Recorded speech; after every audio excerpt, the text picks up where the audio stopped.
Welcome to the Successful Nonprofits Podcast. I'm your host, Dolph Goldenberg.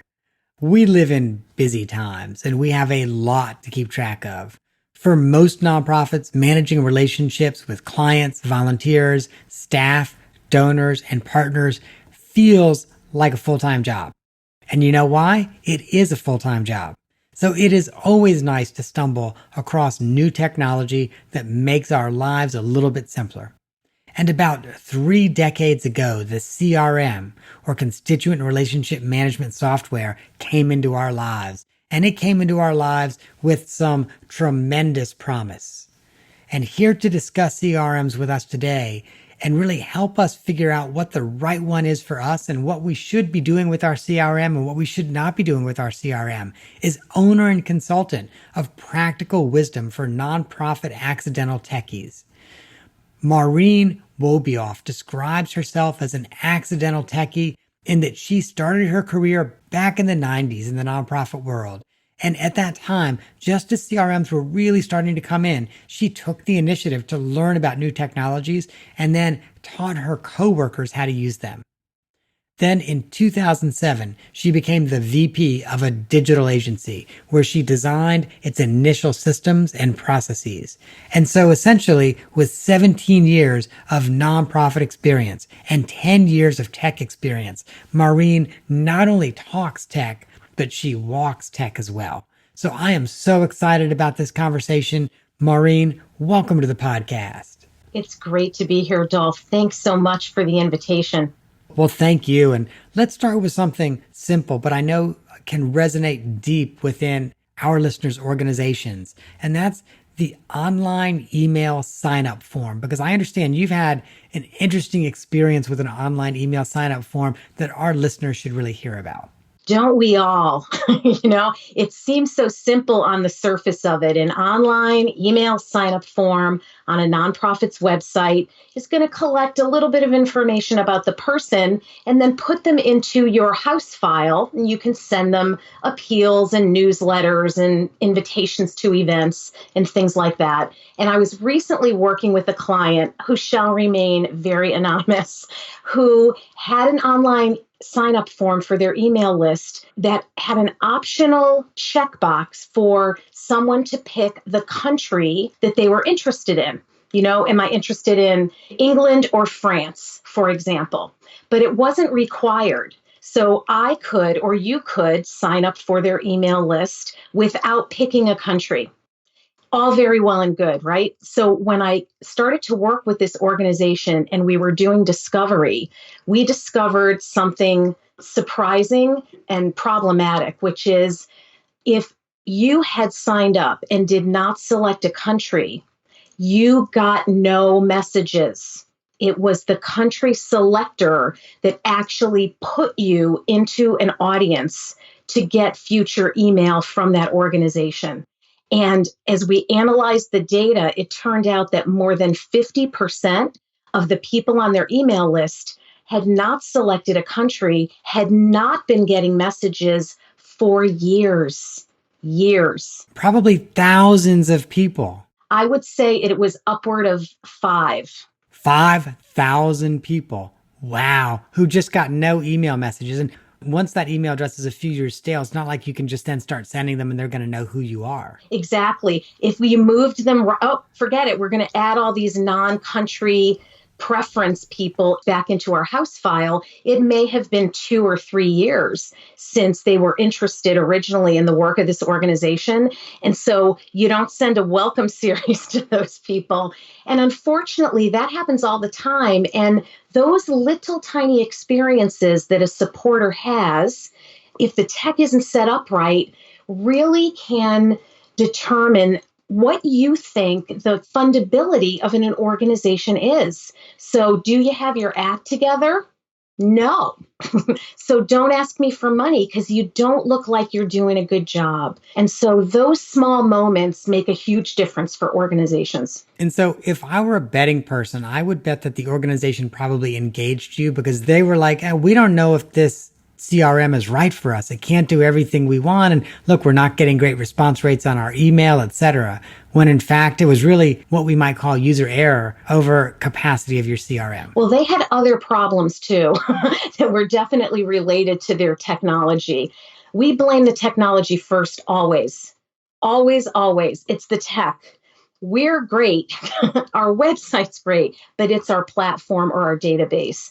And, the analogy that I use is if you hate your dining room table, don't move because you're going to spend a lot of time and money moving into a house. That gross dining room table is coming right in with you, and blammo, you have brought the problem with you. So take a minute before you run off and look for or move into a new system and do some reflection to find out what's really causing your problems.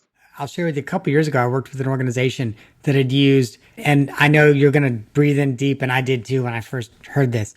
They used like 3 different CRMs in like 4 years, and none of them would meet their needs. And and I don't do CRM consulting. I was actually on a different project and just kind of heard this, and I was like, oh my gosh, 3 CRMs in 4 years. What's this about? And I actually needed them to pull some data for me based on zip codes. And they came back and they're like, oh, this CRM won't pull data with zip codes. I'm like, I can't believe that to be true.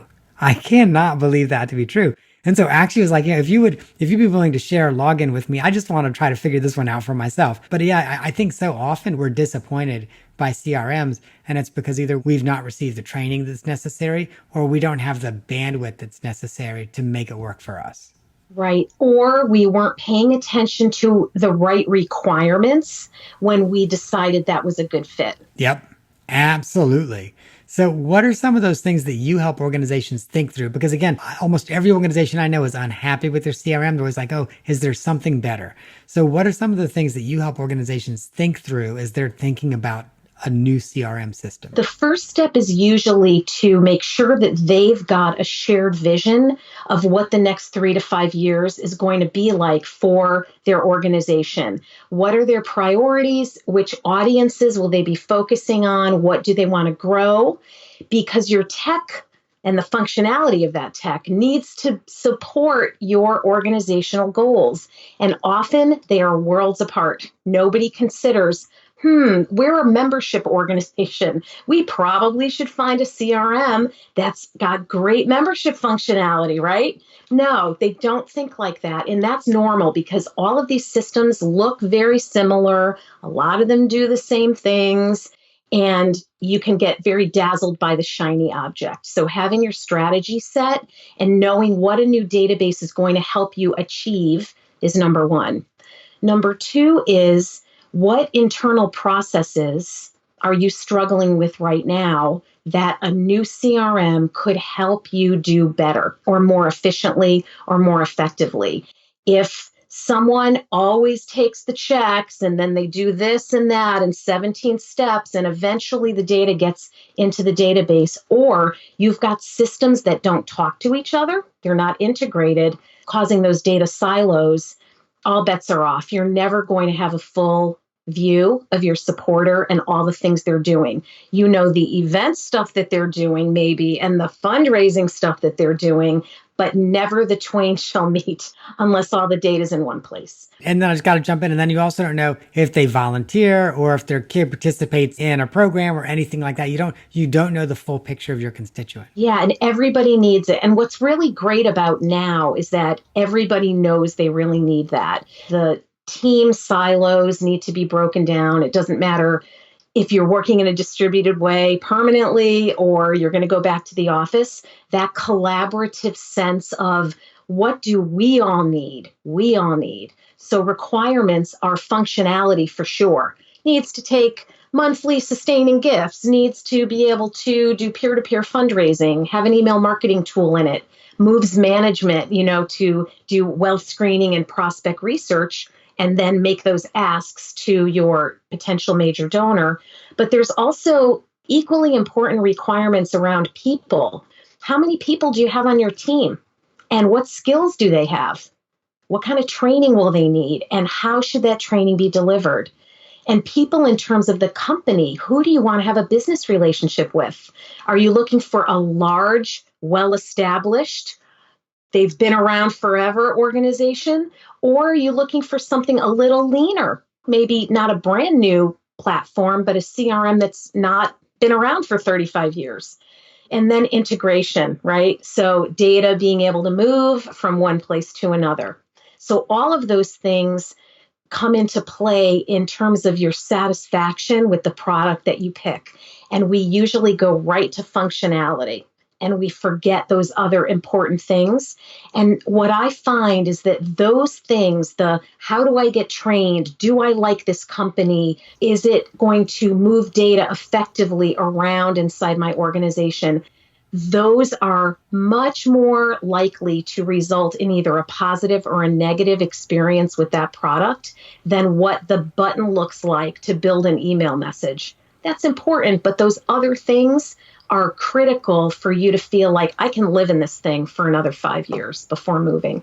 Now, a lot of our listeners are small, medium-sized organizations. So think, total staff sizes of 2 people to maybe 25 people. And so when you're talking staff sizes of between 2 and 25, you're also talking relatively limited amount of staff time available for data entry. Right. So what can the small organizations do to ensure that they're managing their data well and that they're effectively using their CRM?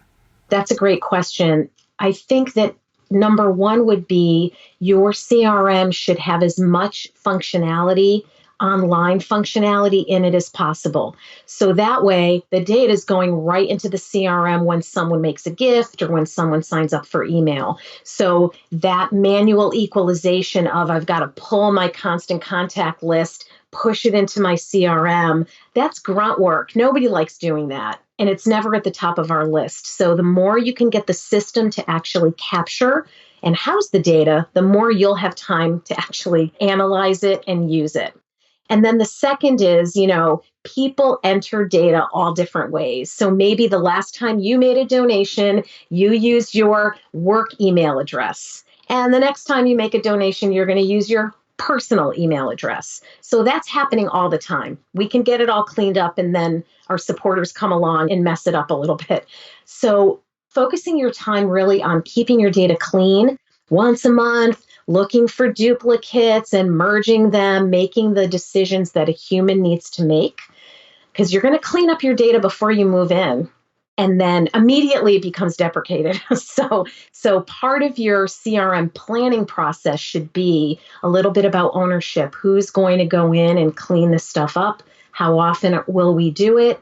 And as we notice trends, is there anything that we can do on the form side, the thing a supporter might interact with, that might decrease the chance that we're creating duplicates? What are some of the things, because I know every small nonprofit's interested in this one, what are some of the things they can do on the form side that decreases the chance of a dupe? Mm-hmm. Yeah, so it depends on the product. Some products have the ability to recognize without logging in that you have been there before. So it will pre-populate some of the forms as long as there's that cookie in your browser that's going to recognize you. Number one, it makes it much faster for the donor to actually take that action and make that gift. But it also means that you're displaying data that the CRM already has.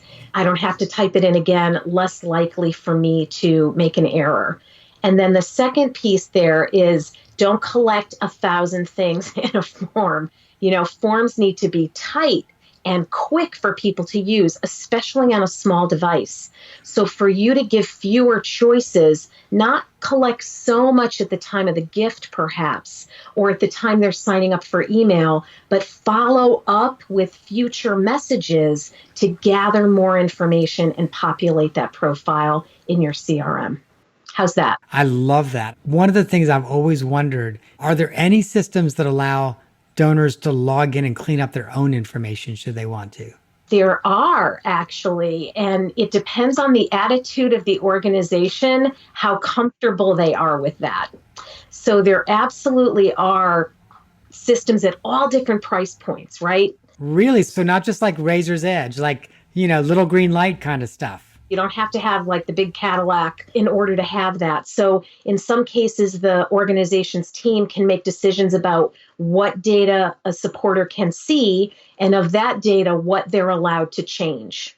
So think about monthly donors, sustainers, credit card expiration dates, and all of that.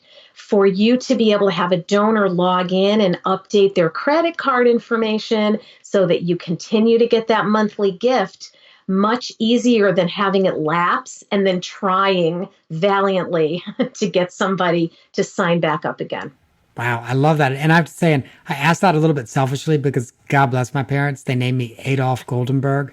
And my pet peeve, because I never put my name in anywhere as Adolf, I always put it in as Dolph. But my pet peeve is when they then pull my credit card information, because I don't even put that in the field, but they'll somehow pull my credit card information and change it to Adolf. If I could just go online and change that, I would every single time. Yeah. So, word to the wise, you're hearing it from Dolph today that if you have the opportunity to do that, he would appreciate that. Right. You can add your spouse's name, or, if you misspell your spouse's name, it's on you. It's not on the charity. That's right. That's right. The more information that you can collect in a conversational way, in a way that is not burdensome to the supporter, that's more actions they're taking. And the best time to ask somebody to take an action is right after they already took one, which feels a little counterintuitive, but that's how it is. So if somebody goes in and updates their credit card information, you might want to try to get them to give a slightly higher amount for their monthly gift. Right. Yeah. And I also have to say, I would love it if after I made an online gift for the first time, my thank you email had a sentence that said, if you want to update your online profile with us, click this link, set up a login and do it. For an organization I wanted a relationship with, I would do it. Now, if I was just making a gift because I told a friend I would do it, I probably would not. But if I wanted a relationship with the organization, I would absolutely create an online profile. Yep. And it's all possible. That's the thing. Your donors know you're tracking them. Whether you're using that information or not, you are paying attention and tracking the things that they're doing. And when you don't use that to continue to strengthen the relationship, it's a bummer. You think about 3 email appeals, right? Let's say Giving Tuesday now. So you're going to send 3 messages during the day to your supporters, encouraging them to make a gift. So I send you message number 1, Dolph. You make the gift. I should not send you messages 2 and 3. And that happens all the time. Yes, it does. It absolutely does. And you're right. You should set up your system in such a way that they do not get the subsequent messages. Other than, thank you, we're grateful. Yeah, the autoresponder, effusive thanks is always great. But then nothing's more frustrating as a supporter, especially a new supporter, to feel like you're not paying attention to me. You asked me to do something, I did it, and you don't know that I did it. What's going on? So it's, again, back to impression. Right. So let me ask you the $64,000 question, which hopefully will not cost our organization $64,000. Okay, hopefully not. So again, smaller organization, 2 to 25 staff members. So, you're probably looking at a budget between $100,000 and $2 million a year. And I know you're going to say, Dolph, it depends. But in general, let's assume they want to attract donors, and that includes online giving. They have volunteers, and they also do special events, but they don't have membership. Are there 2 or 3 CRMs they should be thinking about? Okay. So this is a hard one because I try not to make product name recommendations. Everything's got to kind of line up and work individually. But on that end of the spectrum, cost-wise, I might look at something like Neon CRM. I might look at something like Bloomerang. I might look at something like Keela, which is fairly new to the market and kind of super cool. Virtuous is another one. So those are a few top of mind products that people seem to be liking very much, that do a very good job of serving up not just the basic stuff, but actually the stuff that helps you grow your program. Listeners, so Maureen does not work for any of the CRM companies. So I've heard of Neon. I've heard of Bloomerang. Keela, I don't think I've heard of. And you said it can do some really cool stuff. If you're comfortable, I'd love for you to share a little bit more. Yeah. So what I love about most of these platforms is that number one, they are mobile friendly. So every form that you build or email that you send out is already pre-designed, formatted to work on a small device, not optional anymore. If your stuff isn't responsive, needs to be.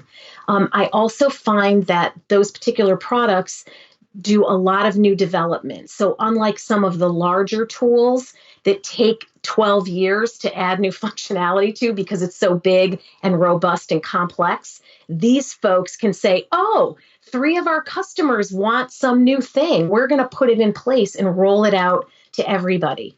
So I find that their training is great, very customer focused, high touch, which smaller organizations with smaller teams need, because often I'm backing you up. Maybe you're on vacation. I'm not using the system all the time. I need to know that I can call support or submit a ticket and you're going to be responsive to me if I'm new to it or I need some help. I love that. We're going to link all 4 of those CRMs in our show notes. And again, I know you're independent. I know you're not working for any of them, but we're going to link all 4 of those because obviously you recommend them and you know what you're talking about. So small, medium-sized nonprofits that are thinking about that transition really need to think about checking that out. That's great. Now, so for those that are thinking about the transition, we've already talked a little bit about make sure you clean up your data before you migrate it over and, make sure that you've got some schedules and some ownership about who's going to be keeping the data clean. Anything else they should be thinking about during or as part of the transition? I'm literally teaching a course on this for TechSoup that starts in June,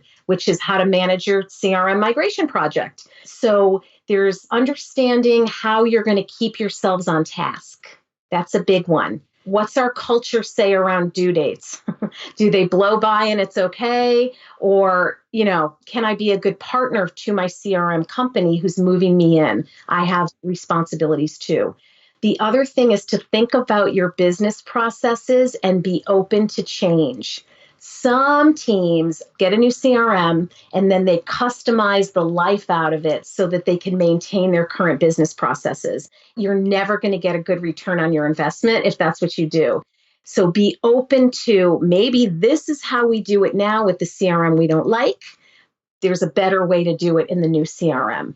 And then finally, be ready for things to take a little bit longer to do as you're using the new technology. You may not love the system you're in now, but you probably are on autopilot when you're doing some of your work in that thing. Here's what I do. I run this report, blah, blah, blah. And a new system, there's a J curve that your performance is going to go down for a little while before you attain CRM nirvana. So be ready for people to complain a little bit about, it used to be faster to do it in the old system. Yeah, because you had been doing it for 10 years. So give yourself a couple months before you start to really think about, is this the way that we were originally using it? Is it efficient? It might just be the team taking time to get used to it. So really kind of retrain and retool the team so that they can get the most out of using the system. Oh, supporting users and user adoption. That's a whole other podcast we could do at another time because it's changed and not everybody is excited about that.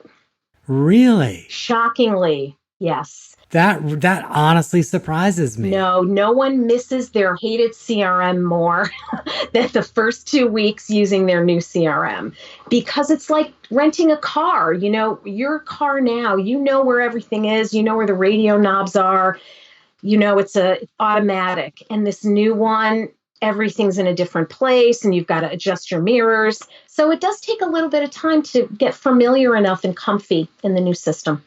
I get this is a big organization thing, and I also know that the world in general does not work this way anymore. But when you say that, what I think about is back in the olden days, in the early to mid 90s, and I was working in an organization. We bought Razor's Edge, and there wasn't any online training. You actually had to schedule and go to South Carolina for a couple weeks and get your training. Went to Texas. I was in Austin. That's what I did. Yeah. I think about that, and I know the world no longer works that way, but that model of get trained so that you know what you're using and what you're looking at and take the time to do it makes a lot of sense. Yep. Don't skimp. Do not skimp on training at all. It is how you get a good return on investment. If everybody's using it, then you can grow into it. The other thing I'll say here is about different people learn different ways. Like that's totally legitimate. So you may have some people who want to read the printout and then try it on their own. Some people want to watch you do it and then do it themselves. So be open to a variety of different learning styles if you can when you're moving. Mm-hmm, absolutely. I have really enjoyed chatting with you about CRMs. I gotta, though, get to and off the map questions. So our listeners get to know you a little bit more than just the amazing CRM person. And I would just have to share with you listeners that I already feel like I know Maureen just a little bit more because we can see each other. And I'm looking at the room that she's in, and she's in Cape Cod, and she's in this beautiful Cape Cod style looking room too. Oh my gosh. But I understand that you managed a float center. I And did. I actually don't really even know that much about float centers. Mhm. And so it sounds fascinating, but I need you to tell me more. Yeah, so this was when I was in college, so a long time ago. Float centers are, they're coming back now actually to help us with our stress. So it's sensory deprivation tanks, So you would get into a tank of water that was exactly the temperature of your skin, the outside of your skin, and it has Epsom salt in it. So you float on top of the water in the dark, and you can listen to music, and it just relaxes you. You sort of have taken away all of your physical and mental stimulation. So your brain quiets down and you just don't react in a stressful way. It lasts for a couple of days. It was a really great job. I met some very cool people working there. It was very new agey back then. I got to ask you a couple stupid questions. So you said you can listen to music, but I envisioned that your ears have water in them. So how do you listen to the music? The speakers were under the water inside the flotation tank. Yeah, so it was playing underneath you. So yeah, your ears would probably be in the water. That's where the water line would be. Wow. So when pandemic's over, whenever that is, 6 months from now, 24 months from now, I've got to try to find a float center because that really sounds awesome. You really do. It is awesome. Yeah, somebody cuts you off in traffic. That's great. It doesn't matter. Wow. So Maureen, thank you for taking the time to chat with us today.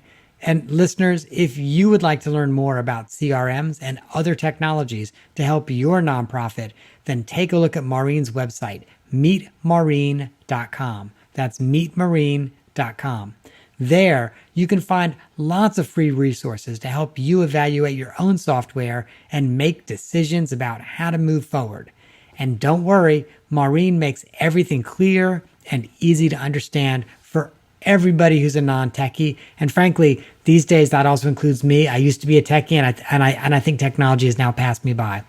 Also, make sure you check out Accidental Techies Facebook page for lots of videos and posts about the nonprofit tech world. Maureen, thank you again. Oh, thanks so much. It's been a pleasure, and I wish you a good rest of your day. Listeners, if you've gotten lost down the rabbit hole of videos Maureen has on Accidental Techies Facebook, then head on over to our website at successfulnonprofits.com to get her URL, meetmaureen.com. We'll have the links we've mentioned and a full transcript of the show right there for you. Also, if you have not already done so, please take a minute to rate and review us on your streaming app of choice. A few months ago, Brooklyn Legacy left a review on iTunes that concludes, "This podcast delivers. You won't hear repetitive content and will never get bored." Hey, Brooklyn Legacy, thanks for the shout out and the praise. I do want to share with you that we're actually at a crossroads with the podcast, and we have now moved to the point where we are not scheduling new recording sessions with potential guests who are pitched to us by PR people. It seems to me that most of the folks that get pitched to us by PR people are on this nonprofit podcast circuit, just going from podcast to podcast over the course of a few months. As an avid podcast listener myself, I really dislike hearing the same person and the same message 3 times in a 2-month period. So while we have a few more pitched guests to work through, we will soon have even more original content you will not hear on any other podcast. So listeners, that is our show for this week. I hope you have gained some insight to help your nonprofit thrive in a competitive environment. I am not an accountant or attorney, and neither I nor the Goldberg Group provide tax, legal, or accounting advice. This material has been provided for informational purposes only, is not intended to provide, and should not be relied on for tax, legal, or accounting advice. Always consult a qualified, licensed professional about such matters.